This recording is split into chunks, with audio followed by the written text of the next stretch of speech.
Baik, selamat pagi semua. Assalamualaikum warahmatullahi wabarakatuh. Semoga kalian semua dalam sehat selalu ya.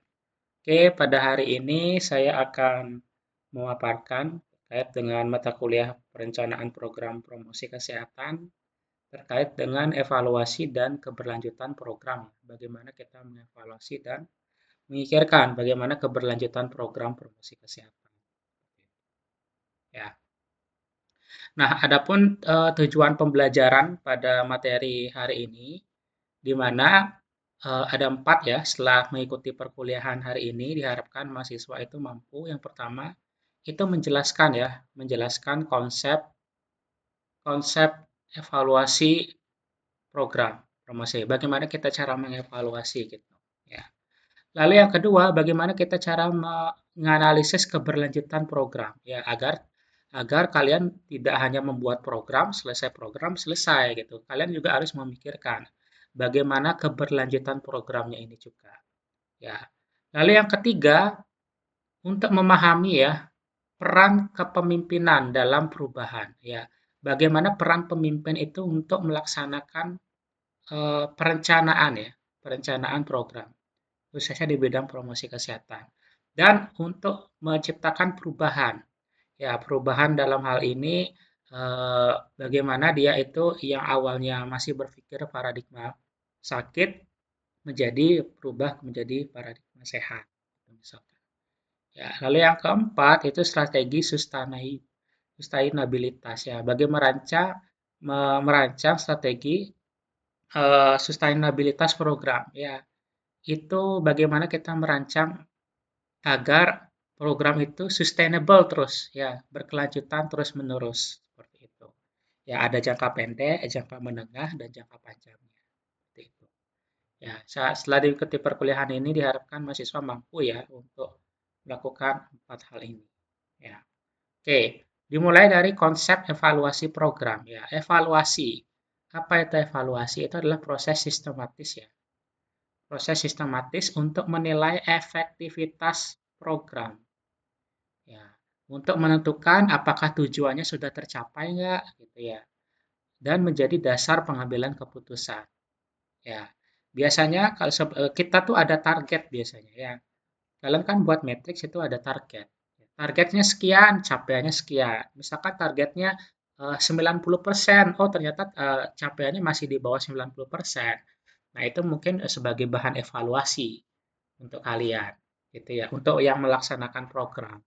Gitu. Makanya penting banget eh, dalam membuat program itu adanya target, ya, untuk kita mengukur kita bisa nggak mampu melewati target yang kita tetapkan ini, gitu ya. Kan nanti kita bisa evaluasi apakah sudah sesuai tujuan nggak. Oh, kalau misalkan melampaui target berarti tercapai tujuannya. Kalau misalkan enggak, ya itu sebagai bahan evaluasi sebagai dasar nanti ya, dasar pengambilan keputusan yang tepat. Ya, di mana evaluasi itu bukan akhir program ya, ya, akhir program melainkan fondasi untuk perbaikan ya, perbaikan terus-menerus ya. Kalian membuat program atau membuat perencanaan itu diharapkan itu sustainable ya, berkelanjutan terus-menerus ya. Dari jangka pendek, jangka menengah, jangka panjang. Jangan kalian membuat perencanaan, membuat program, selesai kalian melaksanakan program 2-3 hari ya selesai. Itu. Ya, harus memikirkan keberlanjutannya juga. Ya. Nah, apa sih tujuan evaluasi? Ya ini ya, yang pertama itu mengukur keberhasilan. Sejauh mana sih tujuan program itu kita tercapai? Ya, kita bisa bandingkan antara eh, target, target yang kita tetapkan sebelum program itu dilaksanakan dengan capaiannya, gitu ya. Itu mengukur keberhasilan. Lalu yang kedua itu ada efisiensi sumber daya ya, untuk menilai penggunaan sumber dana, sumber daya manusia dan sarana prasarana. Ya, itu. Untuk melihat kita penggunaannya. Lalu yang ketiga itu ya ini ya, rekomendasi perbaikan ya, memberikan masukan untuk peningkatan program. Ya. Dan akuntabilitas juga ya. Biasanya kalau kalian selesai membuat kegiatan itu kan biasanya membuat SPC ya. Ya, SPJ, lembar pertanggungjawaban, itu sebagai untuk menjamin transparansi ya. Transparansi dan bentuk pertanggungjawabkan kalian bagaimana kalian menggunakan dana. Bagaimana kalian menggunakan SDM. Bagaimana kalian menggunakan sarana prasarana dalam melaksanakan program itu. Ya, akuntabilitas. Ya. Oke, nah ini ada jenis-jenis evaluasi ya, ada 4 ya. Evaluasi proses, evaluasi output, evaluasi outcome, dan evaluasi dampak. Ya, di mana setiap evaluasi ini memiliki fokus yang berbeda ya. Ya, biasanya evaluasi proses bagaimana pelaksanaan kegiatan tersebut seperti itu ya. Berapa kegiatan apa aja yang dilakukan gitu. Kalau evaluasi mungkin lebih ke jumlah. Ya, jumlah kegiatannya yang akan dilakukan, jumlah buku yang didistribusikan, jumlah penerima manfaat yang mendapatkan intervensi. Gitu. Kalau evaluasi outcome itu mungkin lebih ke peningkatan pengetahuan, perubahan perilaku di sini ya, di evaluasi outcome ini. Ya, gitu. Kalau evaluasi dampak ini biasanya jangka panjang ya, jangka panjang. Misalkan penurunan prevalensi, penurunan angka kesakitan, penurunan angka kematian akibat suatu penyakit. Nah, itu evaluasi dampak. Ya, tapi yang sering digunakan yang bisa kalian nilai dalam waktu singkat ini adalah evaluasi proses dan evaluasi output. Ya, evaluasi proses itu kalian mengevaluasi saat pelaksanaan kegiatan. Kalau evaluasi output dilakukan saat setelah selesai kegiatan. Ya, berapa jumlah siswa yang mendapatkan penerima manfaat gitu ya. Berapa eh, media yang didistribusikan gitu. Nah, itu termasuk evaluasi output. Ya, hingga dampak jangka panjang. Jangka panjang ini ya, jangka panjang. Kalau outcome, evaluasi outcome ini jangka menengah. Ya, kalau ini sama ini proses sama output itu jangka pendek, ini jangka menengah, ini jangka panjang. Ya, tuh. Nah, ini evaluasi ya. Evaluasi dari input ke outcome ya, dari input ke outcome. Ya. Input, input. Nah, ini bisa kalian pakai 6M ya. 6M. Udah kenal kan 6M? Man, money, method, material, mesin, market. Nah, itu di input semua ya. Ya. SDM-nya man, money-nya dana, sarananya mesin gitu ya. Materialnya apa gitu ya. Apakah berupa media, apa berupa eh, dan lain sebagainya gitu.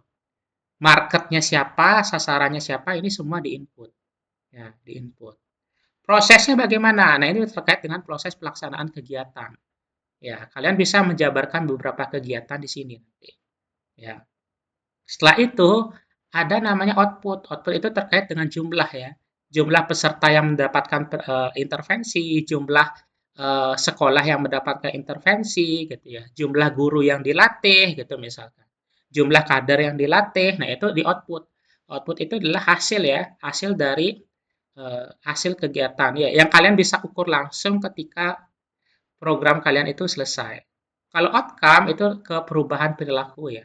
Ke perubahan perilaku misalkan peningkatan pengetahuan, perubahan perilaku gitu ya. Sekitar 90% meningkat perilaku masyarakat yang sebelumnya merokok menjadi turun gitu misalkan. Penurunan prevalensi merokok gitu misalkan. Nah, itu perubahan perilaku, outcome ya, perubahan perilaku ya. Dari input ke outcome ya. Nah, ini ya, perubahan perilaku adalah indikator outcome ya yang paling penting. Ya, cuma ini perlu waktu ya untuk mengukur perubahan perilaku ini biasanya. Nah, perlu waktu. Ya. Nah, itu mungkin kalau misalkan kegiatannya sudah berjalan setahun gitu ya, sudah berjalan 2 tahun, kita bisa nih melakukan survei untuk melihat apakah ada perubahan perilaku nggak sih setelah intervensi diberikan, gitu, misalkan. Ya. Atau bisa membandingkan data misalkan data imunisasi. Data imunisasi 2024 Berapa orang yang melakukan imunisasi, berapa persen proporsinya dibandingkan dengan angka tahun 2025. Oh, ada terjadi peningkatan nih orang yang melakukan imunisasi gitu misalkan. Oh, itu berarti terjadinya perubahan perilaku. Ya, kita bisa membandingkan data ya dari tahun sebelumnya atau dengan data tahun sekarang gitu misalkan. Ya, ini betul gitu. Ya. Oke, nah ini metode evaluasi ya. Metode evaluasi itu bisa pakai kuantitatif, kualitatif juga bisa ya. Bisa melakukan survei ya untuk mengukur data numerik secara terstruktur. Ya, kalau kualitatif bisa menggunakan focus group discussion atau wawancara untuk memahami ya konteks dan pengalaman. Bisa juga mix method ya dikombinasikan antara kuantitatif dan kualitatif. Ya, sudah ini. Nah, bagaimana sih konsep keberlanjutan program ini? Ya, keberlanjutan itu adalah kemampuan program itu untuk terus berjalan. Ya, ini kata kuncinya. Bagaimana kita membuat program itu agar terus berjalan terus-menerus. Ya, setelah setelah intervensi awal berakhir ya, ya, tanpa bergantung penuh pada bantuan eksternal.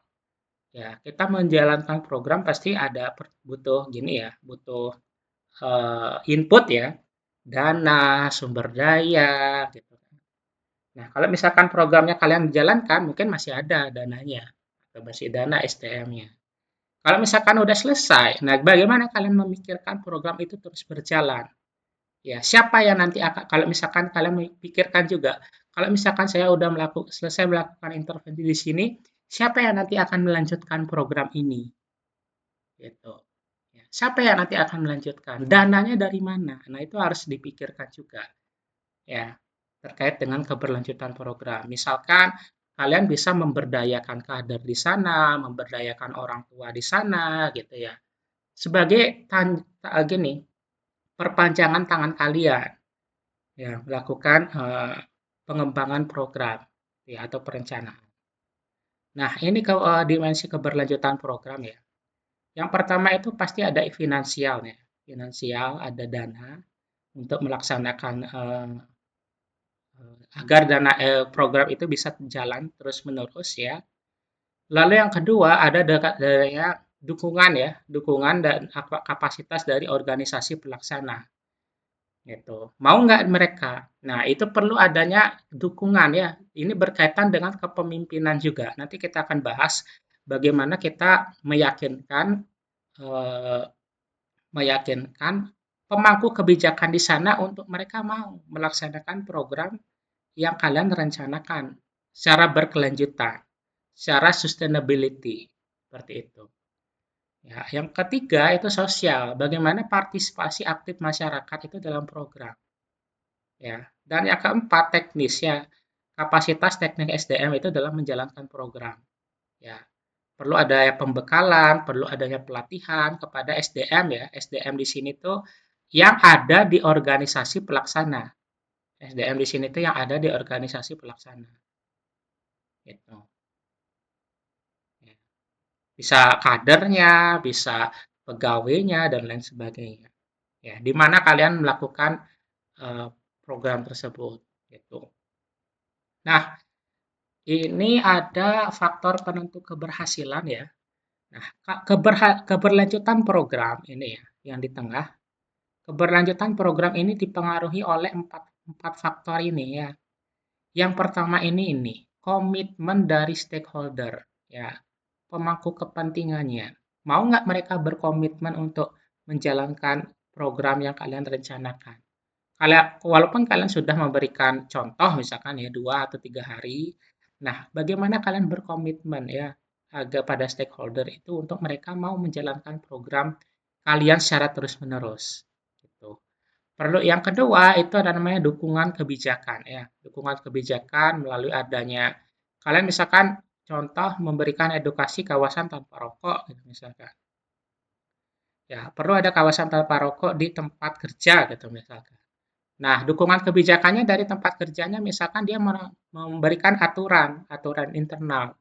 Misalkan pegawai atau pelanggan yang berkunjung ke sana itu dilarang merokok atau disediakannya kawasan tanpa rokok di sananya. Itu penting.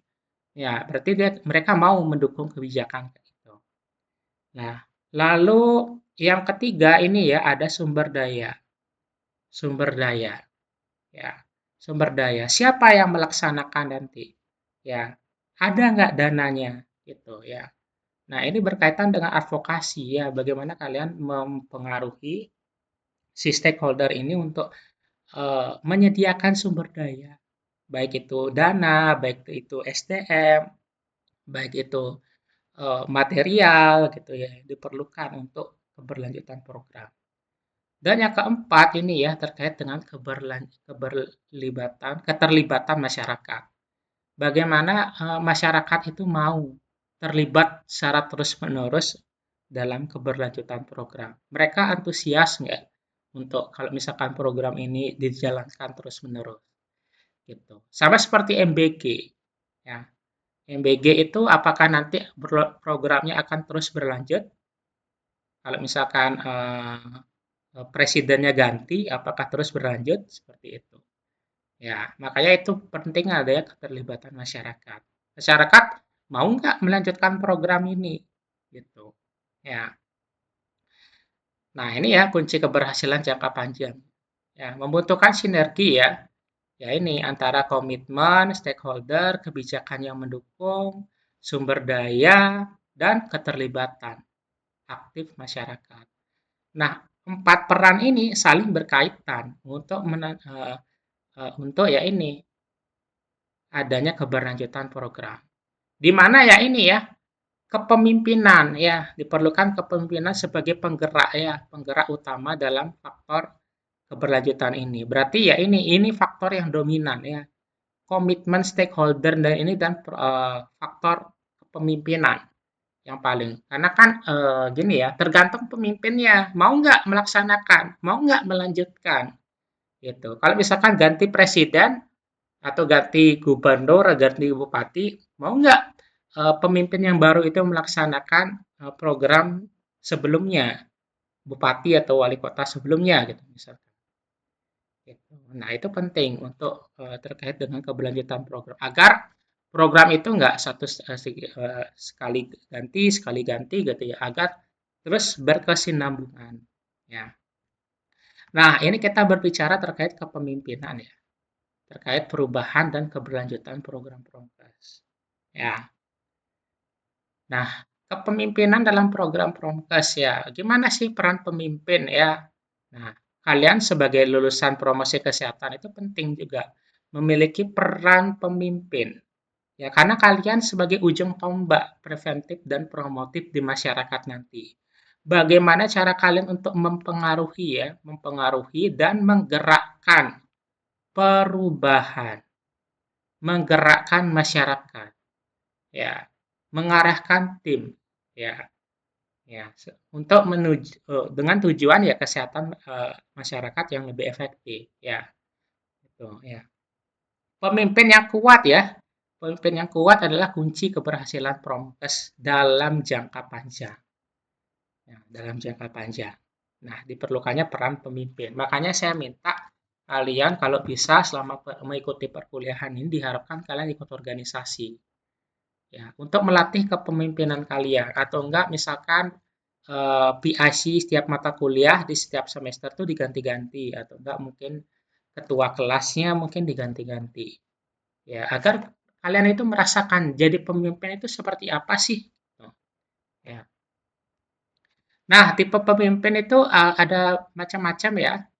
Ada yang transformasional, ada transaksional, ada partisipatif gitu ya.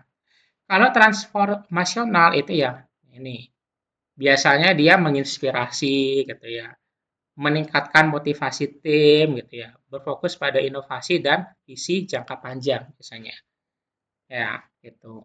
Kalau transaksional itu dia lebih berbasis pertukaran pendapat gitu ya, atau juga dia suka memberikan reward kepada anggota-anggotanya gitu ya, atau memberikan insentif agar anggota-anggotanya itu lebih rajin gitu ya, lebih rajin, lebih disiplin gitu ya dalam melaksanakan tugas-tugasnya. Nah, kalau partisipatif itu ya biasanya ya ini melibatkan seluruh anggota dalam pengambilan keputusan, dalam meningkatkan rasa kepemilikan. Nah, di antara tipe-tipe ini kalian yang lebih suka yang mana? Ya, lebih suka yang mana? Nanti kalian bisa tulis di kolom komentar ya. Kalian lebih suka yang mana dan disertai dengan alasannya. Ya, kalian lebih suka tipe pemimpin yang mana? Apakah transformasional, transaksional, atau partisipatif? Ya, tolong tulis nanti di kolom komentar beserta alasannya. Oke. Nah, selanjutnya ini kepemimpinan untuk perubahan ya. Jadi pemimpin itu harus adaptif ya. Adaptif itu dia responsif ya, beradaptasi dengan dinamika masalah kesehatan yang terus-menerus berkembang. Karena setiap tahun gitu ya, setiap tahun itu pasti masalah kesehatan itu berubah-ubah. Kita juga harus adaptif dengan perkembangan teknologi. Ya, adaptif dengan masalah kesehatan yang muncul dan adaptif juga dengan perkembangan teknologi yang muncul. Ya, karena zaman sekarang kan sudah adanya AI ya. Gitu. Bagaimana kita bijak untuk menggunakan AI tersebut. Lalu yang kedua ada responsif. Bagaimana kita peka terhadap kebutuhan nyata masyarakat di lapangan. Ya, masyarakat itu butuhnya apa di lapangan? Kita peka, responsif. Ya, kita mau turun ke jalan, mau turun ke lapangan untuk menanyakan kebutuhan nyata di masyarakat itu apa? Apa yang mereka butuhkan? Gitu. Ya. Lalu yang ketiga itu berbasis data ya. Setiap keputusan itu didukung oleh data dan evidence yang baik.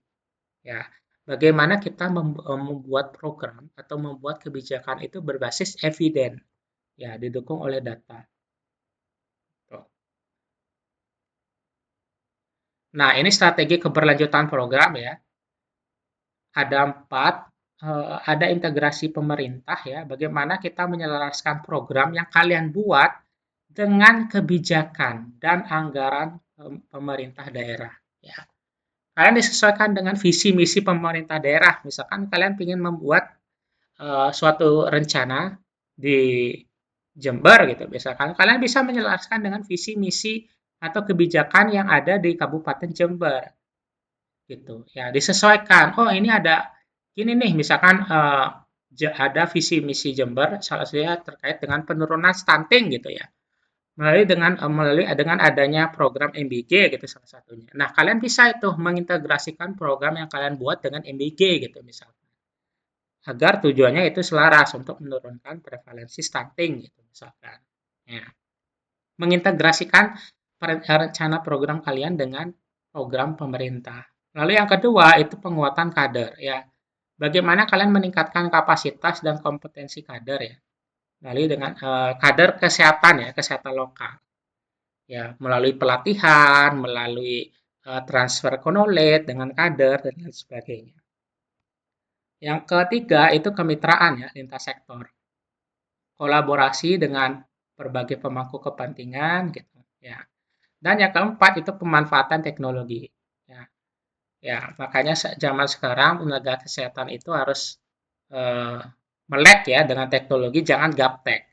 Ya, karena kan teknologi sekarang semakin canggih, semakin berkembang. Bagaimana kalian mau belajar, tetap mau belajar. Ya. Nah, ini monitoring evaluasi berkelanjutan ya. Ada evaluasi berkala ya, berkala, analisis temuannya seperti apa, perbaikan program, dan adanya nanti feedback. Ya.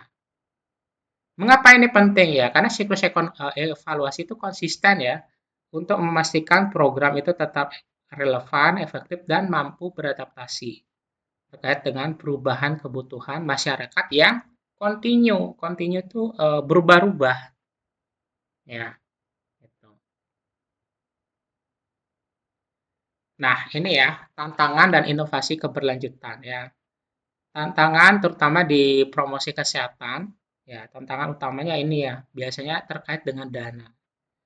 Kalau kita apa namanya, memikirkan keberlanjutan program, pasti biasanya masalah pertama itu terkait dengan dana eksternal.